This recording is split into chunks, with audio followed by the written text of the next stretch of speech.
제발 목숨만은 살려주십시오. 흙먼지 날리는 길바닥에 노부부의 처절한 간청이 울려 퍼집니다. 화려한 칠공의 가마에서 내린 한 여인. 최고급 비단 기모노와 금빛 장신구로 치장한 그녀는 범접할 수 없는 귀족의 자태로 그들을 차갑게 내려다봅니다. 10여 년 전 이 여인은 바로 이 거리의 하녀였습니다.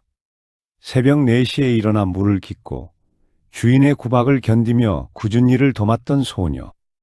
지금 땅에 엎드려 자비를 구하는 노부부는 당시 그녀를 짐승처럼 부렸던 주인이었습니다. 하지만 이제 상황은 완전히 달라졌습니다. 여인의 이름은 오유라. 당대 최고 권력자인 사스마 영주 시마즈 나리오키의 측실이자 일본 역사상 가장 논란이 많은 여인 중 한 명입니다. 주막의 하녀는 어떻게 신분의 벽을 넘어 권력의 중심에 서게 되었을까요? 그 눈부신 성공의 과정에서 그녀가 얻은 것은 무엇이며 또 잃은 것은 무엇일까요? 가장 낮은 곳에서 정점에 올랐으나 끝내 역사의 악녀로 기록된 여인. 오유라의 극적인 인생 드라마가 지금 시작됩니다. 오늘의 이야기 시작하기 전 구독과 좋아요 눌러주시고 지금 어디서 듣고 계신지 댓글로 남겨주시면 따뜻한 마음을 담아 계신 그곳에 평안과 행복이 깃들기를 응원하겠습니다. 자, 그럼 오늘의 이야기 시작하겠습니다. 제1장 에도 뒷골목의 소녀. 오유가 태어난 곳은 에도의 뒷골목이었습니다. 당시 에도는 100만 명이 넘는 인구가 사는 세계 최대 도시였습니다. 하지만 그 화려함 뒤에는 수많은 사람들의 가난과 고통이 숨어 있었습니다. 에도 시대의 신분제는 철저했습니다. 맨 위에는 쇼군과 다이묘가 있었고 그 아래에 무사계급인 사무라이가 있었습니다. 그 다음이 농민, 장인, 상인이었습니다. 그리고 맨 아래에는 이름도 없는 사람들이 있었습니다. 하녀, 일꾼, 거지들이었습니다. 오유는 바로 그 맨 아래에서 태어났습니다. 16살의 오유는 작은 주막에서 일하고 있었습니다. 매일 새벽 4시면 일어나야 했습니다. 첫 번째 일은 물을 깃는 것이었습니다. 우물은 언덕 위에 있었고 나무로 만든 물통은 무거웠습니다. 어깨에 물통을 메고 오르막길을 올라가는 일은 쉽지 않았습니다. 물을 길어오면 바닥을 닦아야 했습니다. 주막 바닥은 언제나 더러웠습니다. 술과 음식이 흘러 끈적거렸고 손님들이 뱉은 침이 여기저기 묻어 있었습니다. 오유는 무릎을 꿇고 걸레로 바닥을 문질렀습니다. 손은 거칠어졌고 손톱 밑에는 때가 끼어 있었습니다. 주막 주인의 아내는 까다로운 사람이었습니다. 오유가 조금이라도 실수하면 빗자루를 들고 달려왔습니다. 물을 흘리면 맞았고 바닥에 먼지가 남아 있어도 맞았습니다. 손님 응대가 마음에 들지 않아도 맞았습니다. 오유는 울지 않았습니다. 소리를 내면 더 맞는다는 것을 알고 있었습니다. 그저 조용히 고개를 숙이고 다시 일을 시작했습니다. 주막 손님들도 오유를 함부로 대했습니다. 술에 취한 남자들은 그녀의 손을 잡아 끌었고 음탕한 농담을 던졌습니다. 오유는 재빨리 몸을 피하면서도 미소를 지어야 했습니다. 손님이 화를 내면 주인에게 꾸중을 들었기 때문입니다. 하루하루가 고통의 연속이었습니다. 하지만 오유에게는 다른 선택지가 없었습니다. 여기서 쫓겨나면 갈 곳이 없었습니다. 가족도 없었고 의지할 사람도 없었습니다. 그렇게 3년이 흘렀습니다. 오유에게는 특별한 재주가 하나 있었습니다. 사람의 마음을 읽는 능력이었습니다. 주막에 앉아 술을 마시는 사람들을 보면 그들이 무엇을 원하는지 알 수 있었습니다. 어떤 사람은 얼굴에 근심이 가득했습니다. 돈 걱정을 하고 있다는 것을 알 수 있었습니다. 어떤 사람은 혼자 술을 마시면서 창밖만 바라봤습니다.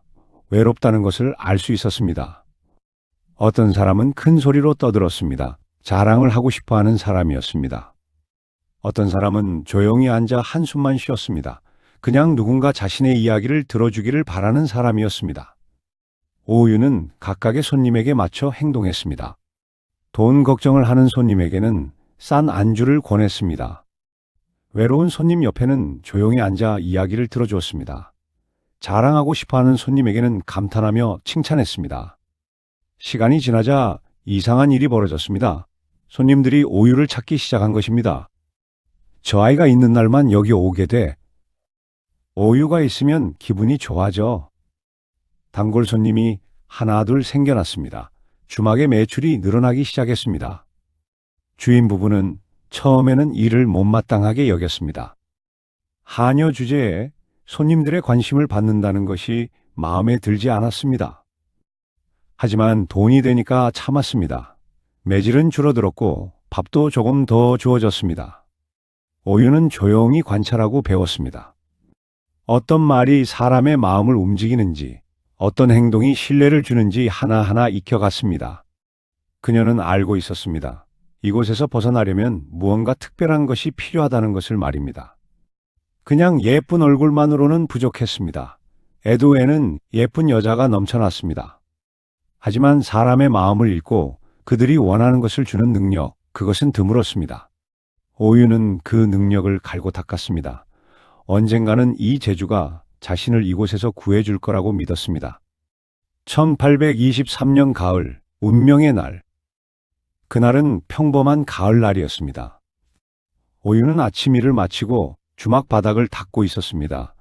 점심 손님들이 오기 전에 모든 것을 깨끗이 해야 했습니다. 갑자기 밖이 소란스러워졌습니다. 사람들의 웅성거리는 소리가 들렸습니다. 그리고 무사들의 호령 소리가 들려왔습니다. 비켜라! 모두 비켜라! 오유는 고개를 들었습니다. 창문 너머로 거리를 보니 사람들이 황급히 길가로 피하고 있었습니다. 무슨 일인지 궁금했지만 함부로 밖을 내다볼 수 없었습니다. 높은 신분의 사람이 지나갈 때 평민이 함부로 쳐다보면 벌을 받을 수 있었습니다. 주막 주인이 황급히 밖으로 뛰어나갔습니다. 그리고 곧바로 땅에 엎드렸습니다. 주인의 아내도 따라 나가 엎드렸습니다. 오유도 문 가까이로 가서 무릎을 꿇었습니다. 하지만 고개를 들어 살짝 밖을 내다봤습니다. 수십 명의 무사들이 행렬을 이루고 있었습니다. 모두 칼을 차고 있었고 얼굴에는 긴장감이 역력했습니다. 옷차림을 보니 보통 무사가 아니었습니다. 정예의 무사들이었습니다. 행렬 한가운데에는 화려한 가마가 있었습니다. 검은 칠공예로 만들어진 가마는 햇빛에 반짝였고 금박이 입혀진 장식이 눈부셨습니다. 오유는 숨을 죽였습니다. 이런 가마는 처음 봤습니다. 얼마나 높은 신분의 사람이기에 저런 가마를 탈까? 가마가 주막 바로 앞에서 멈췄습니다. 정적이 흘렀습니다. 거리의 모든 사람들이 땅에 엎드려 있었고 아무도 움직이지 않았습니다. 가마 안에서 목소리가 들렸습니다. 나이든 남자의 목소리였습니다. 피곤함이 묻어나는 목소리였습니다. 이 주막에 차 있는가? 주막 주인이 떨리는 목소리로 대답했습니다. 예, 있사옵니다. 그럼 한 잔 내오도록 하라. 주인은 황급히 안으로 들어왔습니다. 얼굴이 새하얗게 질려 있었습니다. 손이 너무 떨려서 찻잔을 제대로 잡을 수가 없었습니다. 찻잔이 쟁반에서 미끄러질 뻔했습니다. 오유가 조용히 다가갔습니다. 제가 가져가겠습니다. 주인이 놀라 오유를 쳐다봤습니다. 하녀가 감히 그런 고귀한 분 앞에 나선다니. 하지만 자신의 손은 계속 떨리고 있었습니다. 차를 엎지르면 더 큰일이었습니다. 주인은 고민하다가 고개를 끄덕였습니다. 오유는 차를 담은 찻잔을 쟁반에 올렸습니다. 그녀의 손은 전혀 떨리지 않았습니다. 조심스럽게 쟁반을 들고 밖으로 나갔습니다. 무릎을 꿇고 쟁반을 높이 들어 올렸습니다. 무사 하나가 다가와 차를 받아 가마 안으로 전했습니다. 잠시 침묵이 흘렀습니다. 가마 안에서 차를 마시는 소리가 들렸습니다. 그리고 목소리가 다시 들렸습니다. 이 차를 누가 탔는가? 무사가 대답했습니다. 주막의 하녀라 하옵니다. 그 아이를 이리로 오게 하라. 주막 주인의 얼굴이 더욱 창백해졌습니다. 무슨 일이 벌어지는 것인지 알 수 없었습니다. 혹시 차에 문제가 있었던 것인가? 아니면 오유가 무례를 범한 것인가? 오유는 가마 앞으로 더 가까이 갔습니다. 여전히 무릎을 꿇은 채 고개를 숙이고 있었습니다. 가마의 발이 조금 올라갔습니다. 안에서 남자의 얼굴이 보였습니다. 50대 중반쯤 되어 보이는 남자였습니다. 얼굴에는 깊은 주름이 패여 있었고 눈에는 피곤함이 가득했습니다. 남자는 오유를 한참 동안 내려다봤습니다. 그리고 천천히 입을 열었습니다. 이름이 무엇인가? 오유라고 하옵니다. 네가 탄 차는 좋았다. 특별히 좋은 차는 아니었지만 정성이 느껴졌다. 오유는 고개를 더 숙였습니다. 남자가 다시 말했습니다. 하지만 차보다 더 좋았던 것은 네가 전혀 떨지 않았다는 점이다. 다른 이들은 모두 두려움에 떨고 있는데 너만은 침착했다. 오유는 여전히 아무 말도 하지 않았습니다. 용기가 있구나. 아니면 두려움을 모르는 것인가? 오유는 조심스럽게 대답했습니다. 두렵지 않은 것이 아니옵니다. 다만 두려워한다고 해서 달라지는 것이 없기에 침착하려 노력했을 뿐이옵니다. 남자의 눈빛이 변했습니다. 놀라움이 스쳤습니다. 흥미롭구나. 남자는 가마에 발을 내렸습니다. 행렬이 다시 움직이기 시작했습니다. 오유는 행렬이 완전히 사라질 때까지 무릎을 꿇은 채 있었습니다. 나중에 오유는 알게 되었습니다. 그 남자가 사스마의 영주 시마즈 나리오키라는 것을 말입니다. 그리고 그날이 그녀 인생의 전환점이 되리라는 것도 말입니다. 제2장 찻잔 속에 비친 운명. 시마즈 나리오키는 일본에서 가장 강력한 다이묘 중 한 명이었습니다. 사스마는 규슈 남쪽 끝에 위치한 거대한 영지였습니다. 현재의 가고시마 지역입니다. 사스마는 독자적인 군사력과 경제력을 가지고 있었고 때로는 에도 막부에 도전할 정도로 강했습니다. 시마즈 가문은 700년이 넘는 역사를 가진 명문가였습니다. 가문의 전통은 엄격했고 규율은 철저했습니다. 영주라고 해서 자유로운 것이 아니었습니다. 오히려 더 많은 책임과 의무가 따랐습니다. 나리오키는 1809년에 영주가 되었습니다. 그때 그의 나이는 22살이었습니다.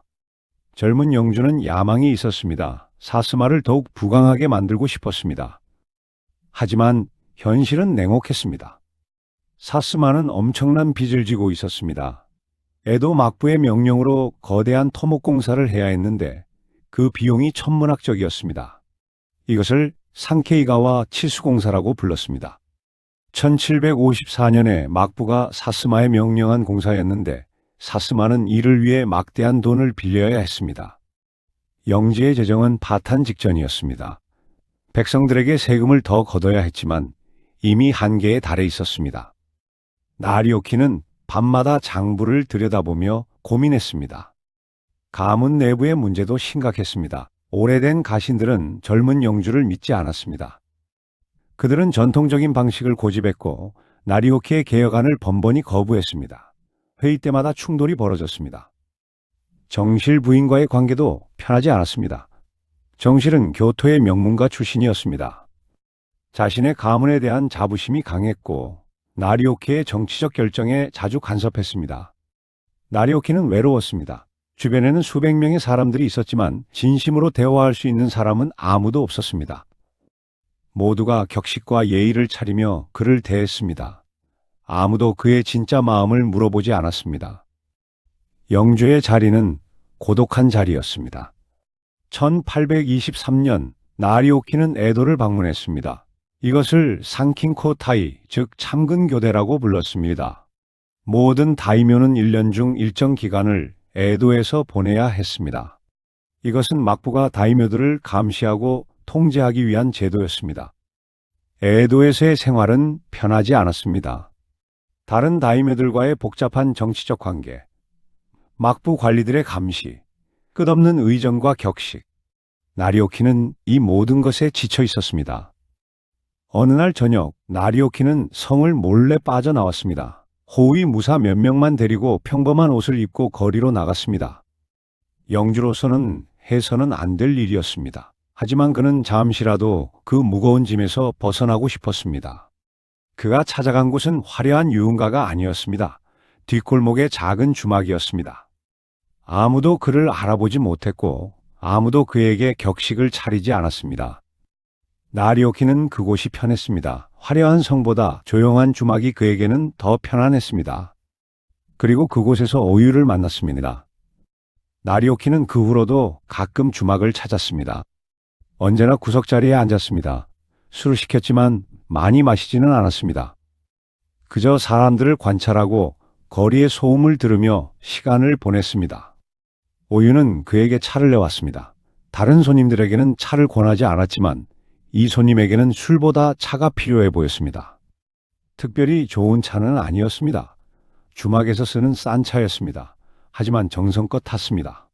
물의 온도를 맞추고 적당한 시간 동안 우려냈습니다. 나리오키는 차를 마셨습니다. 그리고 조금 놀랐습니다. 값싼 차였지만 맛이 나쁘지 않았습니다. 무엇보다 정성이 느껴졌습니다. 고맙소. 나리오키가 조용히 말했습니다. 오유는 고개를 숙여 인사하고 물러났습니다. 그 후로도 나리오키가 오면 오유는 차를 내왔습니다. 말을 많이 하지는 않았습니다. 그저 조용히 차를 내놓고 물러날 뿐이었습니다. 하지만 나리오키는 그것이 좋았습니다. 불필요한 말이 없었습니다. 억지로 즐겁게 하려 하지도 않았습니다. 그저 필요한 것을 주고 조용히 물러났습니다. 어느 날 나리오키가 평소보다 더 피곤해 보였습니다. 막부와의 회의가 길어졌고 사스마에서 온 급한 서신도 있었습니다. 모두 좋지 않은 소식들이었습니다. 오유가 차를 가져왔습니다. 나리오키는 차를 마시며 창밖을 바라봤습니다. 에도의 저녁거리가 보였습니다.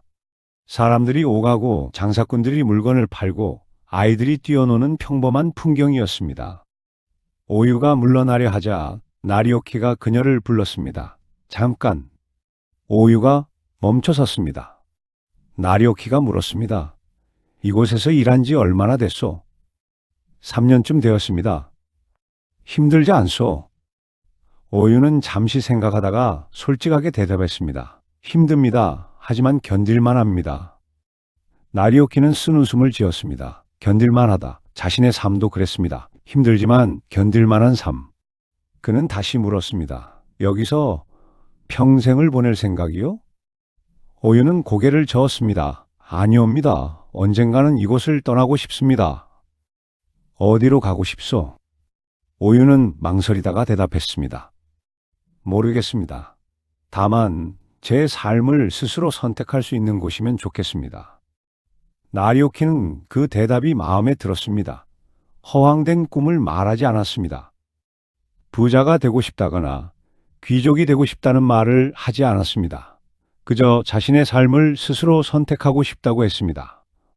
그것이 가장 정직한 대답이었습니다. 나리오키는 오유를 보며 생각했습니다. 이 소녀는 다릅니다. 겉모습은 평범한 하녀지만 그 안에는 무언가 특별한 것이 있습니다. 세상에는 두 종류의 사람이 있어. 주어진 삶을 그대로 받아들이는 사람과 스스로 삶을 바꾸려는 사람. 당신은 후자인 것 같소. 오유는 조심스럽게 대답했습니다. 바꾸고 싶습니다. 하지만 어떻게 바꿔야 할지 모르겠습니다. 나리오키는 고개를 끄덕였습니다. 그것이 첫걸음이요. 바꾸고 싶다는 마음. 그것이 모든 변화의 시작이요. 그날 밤 나리오키는 오유에 대해 계속 생각했습니다. 그리고 결심했습니다. 며칠 후 주막에 소문이 퍼졌습니다. 오유가 어떤 고귀한 손님의 눈에 들었다는 소문이었습니다. 구체적으로 누군지는 아무도 몰랐지만 매우 높은 신분의 사람이라는 것만은 확실했습니다. 주막 주인은 오유를 불렀습니다. 그의 얼굴에는 탐욕과 두려움이 뒤섞여 있었습니다. 네가 무슨 짓을 한 거냐? 오유는 침착하게 대답했습니다. 아무것도 하지 않았습니다. 그저 차를 내놓았을 뿐입니다. 주인의 아내가 비웃었습니다. 하녀 주제에 무슨 꿈을 꾸는 거냐?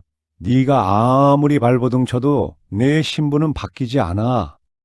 하지만 며칠 후 그 소문이 사실로 드러났습니다.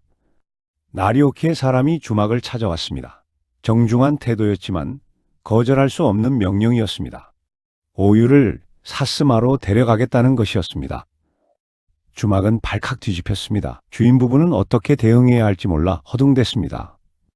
오유를 보내야 하는 것인지 붙잡아야 하는 것인지 판단할 수 없었습니다. 하지만 선택권은 그들에게 없었습니다. 다이묘의 명령을 거부할 수는 없었습니다. 주변 사람들의 반응은 다양했습니다. 어떤 사람들은 오유를 부러워했습니다. 하녀에서 영주의 측실이 된다니. 어떤 사람들은 걱정했습니다. 사스마는 에도에서 멀리 떨어진 곳이었습니다. 그곳의 관습과 문화는 에도와 달랐습니다. 신분 차이도 너무 컸습니다. 오유가 그곳에서 살아남을 수 있을까? 어떤 사람들은 비웃었습니다. 측실이라고 해봐야 결국 첩일 뿐이다. 얼마나 갈까? 곧 실증이 나서 버려질 것이다. 오유는 이 모든 반응을 조용히 받아들였습니다. 부러움도, 걱정도, 비웃음도 그녀를 흔들지 못했습니다. 그녀는 이미 결심했습니다. 1824년 봄, 오유는 에도를 떠났습니다.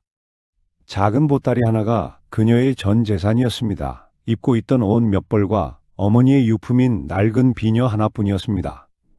에도에서 사스마까지는 먼 길이었습니다. 약 한 달이 걸리는 여정이었습니다. 오유는 가마에 탔습니다. 물론 영주가 타는 화려한 가마가 아니라 평범한 가마였습니다. 하지만 그녀에게는 처음 타보는 가마였습니다. 가마 안에서 오유는 창밖을 바라봤습니다. 에도의 거리가 점점 멀어지고 있었습니다. 그녀가 태어나고 자란 곳이었습니다. 고통스러웠지만 익숙한 곳이었습니다.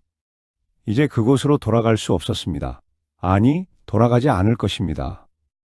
오유는 손으로 목 뒤의 흉터를 만졌습니다. 주인의 아내가 때렸을 때 생긴 흉터였습니다. 이 흉터는 그녀의 과거를 상징했습니다. 멸시받고 구박받고 함부로 대접받던 과거. 하지만 이제는 달랐습니다. 오유는 조용히 다짐했습니다. 이제 나는 죽고 오유라로 다시 태어난다. 새로운 이름, 새로운 삶, 새로운 나. 하지만 그 길이 쉽지 않으리라는 것도 알고 있었습니다. 사스마는 700년 전통의 무사 가문이었습니다. 에도의 하녀를 받아들일 리 없었습니다.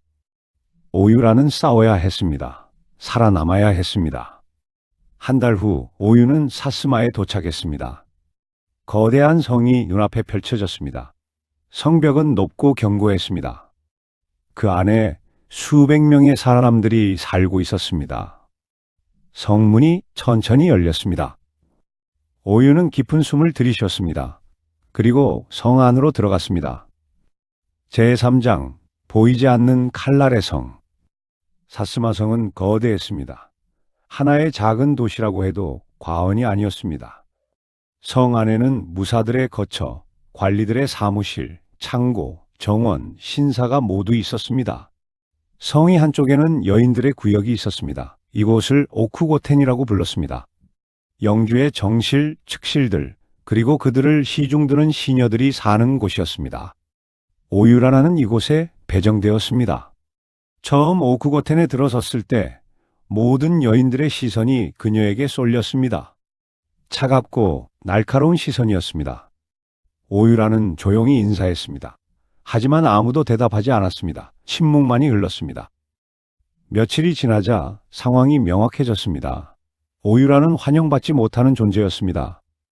정실 부인은 그녀를 철저히 무시했습니다. 한 번도 직접 말을 걸지 않았고 시녀를 통해서만 명령을 전달했습니다. 다른 측실들도 마찬가지였습니다. 그들은 모두 명문가 출신이었습니다. 오유라 같은 평민 출신을 동등하게 대할 수 없었습니다. 시녀들은 더 심했습니다. 그들은 에도 계집이라고 불렀습니다. 뒤에서 수군거리고 일부러 오유라가 들을 수 있게 험담했습니다. 저 여자는 금방 버려질 거야. 영주님께서 어떻게 저런 천한 여자를 데려오셨을까? 주제도 모르고 오유라는 이 모든 것을 참았습니다. 화를 내거나 대꾸하지 않았습니다. 그저 조용히 자신의 처소에 있었습니다. 하지만 밤이 되면 혼자 눈물을 흘렸습니다. 아무도 보지 않는 곳에서 조용히 울었습니다. 에도의 주막이 그리웠습니다. 거기서는 멸시를 받아도 적어도 자신이 누구인지는 알고 있었습니다. 하지만 여기서는 모든 것이 낯설었습니다. 말투도 달랐습니다. 사스마 방언은 에도 말과 많이 달랐습니다. 오유라는 그들의 말을 이해하기 어려웠고 그들도 오유라의 말을 이상하게 여겼습니다. 음식도 달랐습니다. 맛도 다르고 먹는 방식도 달랐습니다. 옷도 달랐습니다. 사스마 여인들은 에도와 다른 방식으로 옷을 입었고 머리를 빗었습니다. 오유라는 모든 것을 새로 배워야 했습니다. 하지만 가장 힘든 것은 외로움이었습니다. 말을 걸 사람이 아무도 없었습니다. 모두가 그녀를 피했습니다. 나리오키는 가끔 오유라를 불렀습니다. 그와 함께 있을 때만 오유라는 숨을 쉴 수 있었습니다. 나리오키는 그녀를 평등하게 대했습니다. 신분을 따지지 않았고 진심으로 대화했습니다. 나리오키가 물었습니다. 힘들지 않소? 오유라는 솔직하게 대답했습니다. 힘듭니다. 하지만 후회하지는 않습니다. 왜 후회하지 않소? 제가 선택한 길이기 때문입니다. 나리오키는 그 대답이 마음에 들었습니다. 사람들이 당신을 괴롭히는 것을 압니다. 내가 말하면 그들이 멈출 것이요. 하지만 오유라는 고개를 저었습니다. 그러지 마십시오. 당신이 개입하면 그들은 더욱 저를 미워할 것입니다. 제가 스스로 해결하겠습니다. 나리오키는 놀랐습니다. 대부분의 여인들은 영주의 권력에 의지하려 했습니다. 하지만 오유라는 달랐습니다. 어떻게 해결할 생각이요? 시간이 필요합니다. 그들이 저를 인정하게 만들겠습니다. 나리오키는 쓴웃음을 지었습니다. 쉽지 않을 것이요. 알고 있습니다. 하지만 해내겠습니다. 나리오키는 오유라를 가만히 바라봤습니다. 이 여인은 강했습니다. 겉으로는 연약해 보였지만 그 안에는 강철 같은 의지가 있었습니다. 그는 오유라를 더욱 자주 불렀습니다. 그녀와 이야기하는 것이 편했습니다. 정실과는 정치적인 이야기만 했고 다른 측실들과는 격식만 차렸습니다. 하지만 오유라와는 진심을 나눌 수 있었습니다. 시간이 지나면서 나리오키는 오유라에게 정치적인 이야기도 하기 시작했습니다. 사스마의 재정 문제, 가신들과의 갈등, 막부와의 관계, 이런 이야기를 측실에게 하는 것은 이례적인 일이었습니다. 하지만 오유라는 듣기만 하지 않았습니다. 의견을 제시했습니다. 때로는 날카로운 질문을 던졌습니다. 나리오키는 놀랐습니다. 오유라는 정치를 배운 적이 없었습니다. 하지만 본능적으로 사람의 심리를 이해했고 권력의 작동 방식을 파악했습니다. 그는 점점 더 오유라에게 의지하게 되었습니다.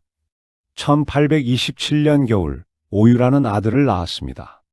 이름은 히사미스였습니다. 아들을 품에 안았을 때 오유라는 처음으로 완전한 행복을 느꼈습니다. 이 작은 생명이 그녀의 모든 것이었습니다. 하지만 동시에 새로운 두려움도 찾아왔습니다. 사스마에는 엄격한 규칙이 있었습니다. 영주의 후계자는 정실의 아들이어야 했습니다. 측실의 아들은 서자로 취급되었고 후계자가 될 수 없었습니다. 히사미스는 서자였습니다. 오유라는 아들을 안고 생각했습니다. 이 아이의 미래는 어떻게 될까? 평생 서자라는 낙인을 안고 살아야 할까? 그녀는 결심했습니다. 아니다. 내 아이는 서자로 살지 않을 것이다. 하지만 어떻게 700년 전통의 규칙을 어떻게 바꿀 수 있을까? 오유라는 알고 있었습니다. 유일한 방법은 히사미스를 후계자로 만드는 것이었습니다. 그리고 그것은 거의 불가능한 일이었습니다. 왜냐하면 이미 후계자가 있었기 때문입니다. 나리아키라, 나리오키의 장남이자 정실이 낳은 아들이었습니다. 나리아키라는 완벽한 후계자였습니다. 1809년에 태어났으니 오유라가 사스마에 왔을 때 그는 이미 15살의 청년이었습니다. 똑똑하고 용감하고 카리스마가 있었습니다. 그는 외국의 학문에 관심이 많았습니다. 네덜란드어를 공부했고 서양의 과학기술을 배웠습니다.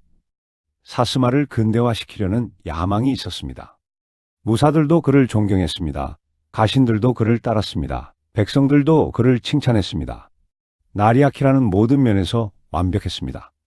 그리고 그는 오유라를 싫어했습니다. 처음부터 그랬습니다. 오유라가 성에 왔을 때부터 나리아키라는 그녀를 경계했습니다. 평민 출신 여인이 아버지의 총애를 받는 것이 마음에 들지 않았습니다. 히사미스가 태어났을 때 나리아키라의 경계심은 더욱 커졌습니다. 이 아이가 자신의 후계자 자리를 위협할 수 있다고 생각했습니다. 물론 그것은 말도 안 되는 걱정이었습니다. 서자가 후계자가 될 수는 없었으니까요. 하지만 나리아키라는 불안했습니다. 그 불안은 정당한 것이었습니다. 왜냐하면 나리오키가 히사미스를 매우 아꼈기 때문입니다. 나리오키는 장남인 나리아키라보다 막내 아들 히사미스를 더 자주 불렀습니다. 히사미스를 무릎에 앉히고 이야기를 들려주고 함께 시간을 보냈습니다. 이것은 매우 이례적인 일이었습니다. 영주가 서자를 적자보다 더 아낀다는 것은 문제였습니다. 성안이 둘로 갈라지기 시작했습니다. 한쪽은 나리아키라파였습니다. 정통 후계자를 지지하는 보수파였습니다. 오래된 가신들, 전통을 중시하는 무사들이 이쪽에 속했습니다. 다른 쪽은 오유라파였습니다. 영주 나리오키에게 충성하는 사람들이었습니다. 젊은 무사들, 개혁을 원하는 관리들이 이쪽에 모였습니다. 표면적으로는 평화로웠습니다. 하지만 보이지 않는 곳에서 치열한 권력 투쟁이 벌어지고 있었습니다. 오유라는 알고 있었습니다. 이 싸움은 언젠가 폭발할 것이라는 것을 말입니다. 오유라는 점점 더 나리오키의 신뢰를 얻어갔습니다. 그녀는 단순한 측실이 아니었습니다. 나리오키의 정치적 조언자였습니다. 나리오키는 중요한 결정을 내리기 전에 오유라와 상의했습니다. 그녀의 의견을 물었고 그녀의 조언을 따랐습니다. 오유라는 어떻게 이것을 해냈을까요? 첫째, 그녀는 나리오키의 마음을 이해했습니다. 그가 무엇을 원하는지, 무엇을 두려워하는지 알았습니다. 주막에서 배운 능력을 여기서도 발휘했습니다. 둘째, 그녀는 절대로 자신의 이익을 앞세우지 않았습니다. 항상 나리오키의 입장에서 생각했고 그에게 이로운 조언을 했습니다. 셋째, 그녀는 조심스러웠습니다. 권력을 과시하지 않았고 겸손한 태도를 유지했습니다. 시간이 지나면서 성안의 사람들은 깨달았습니다. 영주에게 무언가를 청하려면 오유라를 통해야 한다는 것을 말입니다. 오유라는 이제 단순한 측실이 아니었습니다. 그녀는 권력의 핵심이었습니다. 하지만 권력은 언제나 적을 만들어냅니다. 나리아키라파의 무사들은 오유라를 증오했습니다. 평민 출신 여인이 성안의 권력을 휘두른다는 것이 참을 수 없었습니다. 그들은 기회를 노렸습니다. 오유라를 제거할 기회를 말입니다. 그리고 1849년 그 기회가 왔습니다. 제사장 피로 쓴 저주의 시. 1849년 이상한 일이 벌어지기 시작했습니다. 나리아키라의 자식들이 연이어 죽기 시작한 것입니다. 첫 번째는 장남이었습니다. 건강하던 아이가 갑자기 열병에 걸려 사흘 만에 죽었습니다. 두 번째는 장녀였습니다. 갑자기 경련을 일으키더니 숨을 거두었습니다. 세 번째는 차남이었습니다. 원인을 알 수 없는 병으로 죽었습니다. 1년 사이에 3명의 아이가 죽었습니다. 성안이 공포에 휩싸였습니다. 무슨 일이 벌어지고 있는 것일까? 저주라도 걸린 것일까? 그리고 소문이 퍼지기 시작했습니다. 오유라가 주술을 부렸다는 소문이었습니다. 오유라가 나리아키라의 아이들을 저주해서 죽였다. 자기 아들 히사미스를 후계자로 만들기 위해 그랬다. 이런 소문이 성안을 휩쓸었습니다. 오유라는 부인했습니다. 그런 일을 한 적이 없다고 말했습니다. 하지만 아무도 믿지 않았습니다. 오유라를 벌해야 한다고 요구했습니다. 하지만 나리오키는 오유라를 믿었습니다. 그녀가 그런 일을 할 리 없다고 생각했습니다. 그러던 어느 날 결정적인 증거가 발견되었습니다. 오유라의 처소 근처에서 인형이 발견된 것입니다. 지프로 만든 인형이었고 그 위에는 나리아키라 가족의 이름이 적혀 있었습니다. 인형에는 바늘이 꽂혀 있었습니다. 이것은 일본의 전통적인 저주 방법이었습니다. 인형에 바늘을 꽂으면 그 사람이 죽는다는 미신이 있었습니다. 성안이 발칵 뒤집혔습니다. 증거가 나왔다. 오유라가 정말로 저주를 부렸다. 오유라는 강하게 부인했습니다. 그 인형은 자신의 것이 아니라고 말했습니다. 누군가 자신을 함정에 빠뜨리려고 한 것이라고 주장했습니다. 하지만 상황은 불리했습니다. 인형은 그녀의 처소 근처에서 발견되었습니다. 그리고 그녀에게는 동기가 있었습니다. 히사미스를 후계자로 만들려는 동기가 말입니다. 역사학자들은 아직도 논쟁합니다. 그 인형이 정말 오유라의 것이었을까 아니면 누명이었을까? 확실한 것은 하나도 없습니다. 증거가 충분하지 않습니다. 하지만 당시 사람들은 믿었습니다. 오유라가 저주를 부렸다고 믿었습니다. 나리아키라파의 무사들이 움직였습니다. 그들은 비밀리에 모였습니다. 약 50명의 무사들이었습니다. 모두 나리아키라에게 충성하는 사람들이었습니다. 그들은 결의를 다졌습니다. 오유라를 제거해야 한다. 그녀가 살아있는 한 사스마의 평화는 없다. 1850년 겨울, 그들은 움직였습니다. 밤이었습니다. 달도 없는 어두운 밤이었습니다. 무사들은 조용히 오유라의 처소로 다가갔습니다. 그들의 계획은 간단했습니다. 오유라를 죽이고 그것을 자살로 위장하는 것이었습니다. 하지만 오유라는 이미 알고 있었습니다. 그녀에게는 정보원이 있었습니다. 성 안의 시녀들 중 일부가 그녀에게 충성하고 있었습니다. 그들이 미리 경고했습니다. 오유라는 준비했습니다. 그녀도 무사들을 배치했습니다. 자신을 지지하는 젊은 무사들을 처소 주변에 숨겨두었습니다. 그리고 가장 중요한 것, 나리오키에게 알렸습니다. 그날 밤 양측의 무사들이 충돌했습니다. 칼이 부딪히는 소리가 어둠 속에서 울렸습니다. 피가 흘렀습니다. 비명이 들렸습니다. 나리오키의 친위대가 도착했습니다. 그들은 양측을 모두 제압했습니다. 암살 시도는 실패했습니다. 나리오키는 분노했습니다. 자신의 측시를 암살하려 했다는 것은 곧 자신에 대한 반역이었습니다. 용서할 수 없는 일이었습니다. 그는 철저한 조사를 명령했습니다. 누가 주동자인지, 누가 참여했는지 모두 밝혀내야 했습니다. 조사 결과 50명이 넘는 무사들이 연루된 것으로 밝혀졌습니다. 모두 나리아 키라파의 핵심 인물들이었습니다. 나리오키는 결단을 내렸습니다. 모두 처벌하라. 하지만 그 처벌은 가혹했습니다. 추방이 아니었습니다. 할복 명령이었습니다. 할복은 무사에게 주어지는 명예로운 죽음이었습니다. 하지만 그것은 여전히 죽음이었습니다. 50명이 넘는 무사들이 할복했습니다. 하루에 10명씩 일주일에 걸쳐 처형이 진행되었습니다. 성 안은 피바다가 되었습니다. 이것을 역사에서는 오유라 소동이라고 부릅니다. 사스마 역사상 가장 큰 숙청이었습니다. 한 번에 이렇게 많은 무사들이 죽은 적이 없었습니다. 나리아 키라파는 큰 타격을 입었습니다. 핵심 인물들이 모두 사라졌습니다. 오유라는 살아남았습니다. 그리고 그녀의 권력은 더욱 공고해졌습니다. 하지만 대가는 컸습니다. 사스마 사람들은 그녀를 증오했습니다. 50명의 무사를 죽게 만든 악녀로 기억했습니다. 오유라는 알고 있었습니다. 자신이 어떻게 기억될지 말입니다. 하지만 후회하지 않았습니다. 살아남아야 했습니다. 아들을 지켜야 했습니다. 그것이 어머니로서 그녀가 할 수 있는 전부였습니다. 제5장 역사가 지운 여인의 눈물. 1858년 7월 나리아키라가 갑자기 죽었습니다.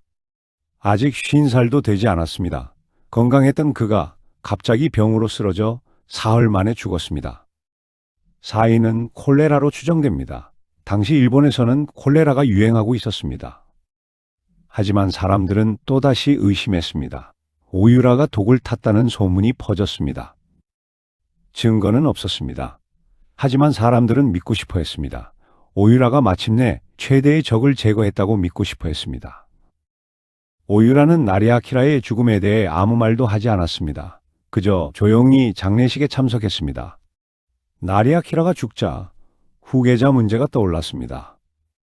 정상적이라면 나리아키라의 아들이 후계자가 되어야 했습니다. 하지만 나리아키라의 자식들은 모두 어렸고 병약했습니다. 나리오키는 결단을 내렸습니다. 히사미스를 후계자로 지명한 것입니다. 정확히는 히사미스를 국부, 즉 섭정으로 임명했습니다. 명목상의 영주는 나리아키라의 어린 아들이었지만 실권은 히사미스가 쥐었습니다. 오유라의 꿈이 이루어졌습니다. 그녀의 아들이 사스마의 실질적인 지배자가 된 것입니다. 하지만 그 승리는 쓴맛이 났습니다. 오유라는 1862년에 죽었습니다. 정확한 나이는 알 수 없지만 50대 중반쯤으로 추정됩니다. 히사미스는 이미 30대 중반의 성인이었고 사스마를 능숙하게 다스리고 있었습니다. 오유라가 죽은 후 사스마 사람들은 그녀를 어떻게 기억했을까요? 공식 기록에는 이렇게 적혀 있습니다. 평민 출신으로 영주의 총애를 받아 권력을 휘둘렀다. 나리아키라의 자식들을 저주로 죽였다는 의혹을 받았다. 50명이 넘는 무사들을 죽게 만들었다. 사스마 가문의 분란을 일으킨 원흉이다. 야사에는 더 심한 이야기가 전해집니다. 그녀가 마녀였다는 이야기, 밤마다 저주의 의식을 행했다는 이야기, 나리아키라를 독살했다는 이야기. 근대에 들어서도 평가는 엇갈렸습니다. 어떤 역사학자들은 그녀를 권력의 눈먼 악녀로 그렸습니다. 개인의 야망을 위해 수많은 사람을 희생시킨 여인으로 말입니다. 다른 역사학자들은 좀 더 동정적입니다. 그녀를 신분제의 희생자로 봅니다. 평민 출신 여인이 살아남기 위해서는 그렇게 할 수밖에 없었다고 말합니다. 진실은 아마 그 중간 어딘가에 있을 것입니다. 오유라는 완벽한 선인도 완전한 악인도 아니었습니다. 그녀는 그저 살아남으려 했던 한 여인이었습니다. 오늘날 가고시마, 옛 사스마의 땅에는 오유라의 흔적이 거의 남아있지 않습니다. 사스마 사람들은 그녀를 기억하고 싶어 하지 않았습니다. 그녀의 무덤조차 제대로 관리되지 않았습니다. 하지만 최근 들어 조금씩 재평가가 이루어지고 있습니다. 일부 학자들은 오유라 소동에 대해 새로운 해석을 내놓고 있습니다. 그것이 단순한 개인의 야망이 아니라 사스마 내부의 복잡한 권력 투쟁이었다고 말합니다. 나리아키라파와 오유라파의 대립은 실제로는 보수파와 개혁파의 대립이었습니다. 나리아키라는 근대화를 추진하려 했고 일부 보수 가신들이 이를 반대했습니다. 오유라 소동은 이런 갈등이 폭발한 사건이었다는 것입니다. 또한 저주 인형에 대한 의혹도 제기되고 있습니다. 정말 오유라가 만든 것인지 아니면 누군가 그녀를 함정에 빠뜨리려고 한 것인지 확실하지 않습니다. 나리아키라의 자식들이 죽은 것도 당시 유행했던 전염병 때문일 가능성이 큽니다. 저주나 독살이 아니라 단순히 불운이었을 수 있습니다. 역사는 늘 애매합니다. 확실한 것은 거의 없습니다. 오유라의 이야기는 끝났습니다. 하지만 그녀가 남긴 질문은 여전히 남아 있습니다. 첫 번째 질문, 신분의 벽을 넘는 것은 옳은가? 오유라는 주막의 하녀에서 영주의 측실이 되었습니다. 불가능해 보이는 일을 해냈습니다. 그것은 대단한 일입니다. 하지만 그 과정에서 수많은 사람이 희생되었습니다.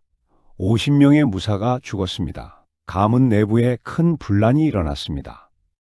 과연 그 대가를 치를 만한 가치가 있었을까요? 두 번째 질문, 아이를 위해서라면 무엇이든 해도 되는가? 오유라는 어머니였습니다.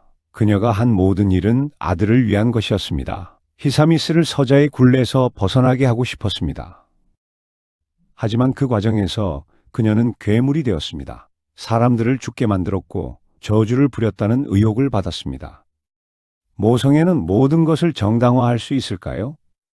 세 번째 질문, 역사는 여성을 공정하게 평가하는가? 오유라는 악녀로 기록되었습니다. 하지만 남성 권력자들도 똑같은 일을 했습니다. 권력을 위해 사람을 죽이고 적을 제거했습니다. 하지만 남성들은 영웅으로 기록되는 경우가 많습니다. 그들의 행동은 정치적 결단으로 평가됩니다. 여성들은 다릅니다. 같은 행동을 해도 악녀로 낙인 찍힙니다. 권력을 추구하는 것 자체가 비난받습니다. 이것은 공정한가요? 네 번째 질문, 우리는 오유라로부터 무엇을 배울 수 있는가? 오유라의 삶은 우리에게 많은 것을 알려줍니다. 첫째, 신분의 벽은 넘을 수 있습니다. 하지만 그것은 쉽지 않고 큰 대가를 요구합니다. 둘째, 살아남기 위해서는 강해야 합니다. 하지만 너무 강해지면 인간성을 잃을 수 있습니다. 셋째, 권력은 양날의 검입니다. 그것은 당신을 보호할 수도 있지만 당신을 파괴할 수도 있습니다. 넷째, 역사는 언제나 복잡합니다. 선과 악으로 나눌 수 없습니다. 오유라는 악녀였을까요? 아니면 희생자였을까요? 아마 둘 다였을 것입니다. 그녀는 생존자였습니다. 끔찍한 환경에서 살아남은 여인이었습니다. 하지만 살아남기 위해 끔찍한 선택을 해야 했습니다.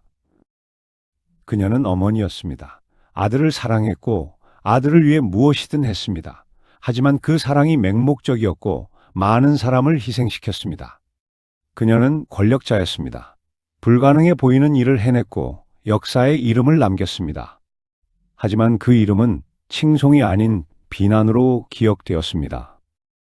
오유라의 이야기는 슬픕니다. 하지만 그것은 단순히 한 여인의 비극이 아닙니다. 그것은 모든 여성들이 직면했던, 그리고 지금도 직면하고 있는 문제들에 대한 이야기입니다. 신분과 차별의 문제, 모성과 야망의 충돌, 권력과 인간성의 갈등, 역사적 평가의 불공정성. 이 모든 문제들은 오늘날에도 여전히 존재합니다. 여성들은 여전히 보이지 않는 벽과 싸우고 있습니다. 여전히 어머니와 개인 사이에서 고민하고 있습니다.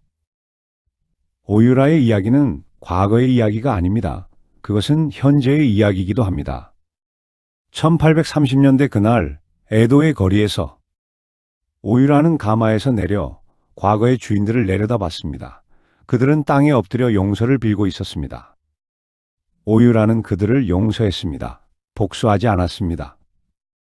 하지만 한 가지는 확실히 말했습니다. 사람을 함부로 대하지 마십시오. 오늘 당신 앞에 무릎 꿇은 사람이 내일은 당신을 내려다볼 수도 있습니다. 그 말은 단순한 경고가 아니었습니다. 그것은 그녀 인생의 교훈이었습니다.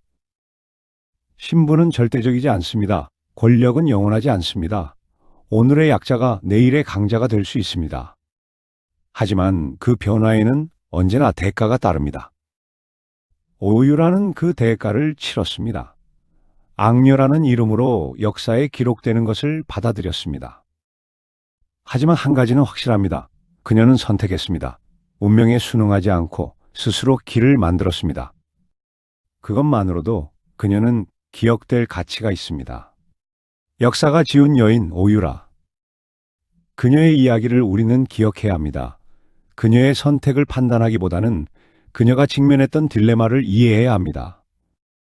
그리고 물어야 합니다. 만약 내가 그 자리에 있었다면 나는 어떻게 했을까? 그 질문에 쉽게 답할 수 있는 사람은 아무도 없을 것입니다. 왜냐하면 오유라의 이야기는 단순히 옳고 그름의 문제가 아니기 때문입니다. 그것은 생존과 선택, 사랑과 야망, 희생과 대가에 대한 이야기입니다. 그리고 그것은 우리 모두의 이야기이기도 합니다. 다음에 더 좋은 이야기로 다시 찾아뵙겠습니다. 감사합니다.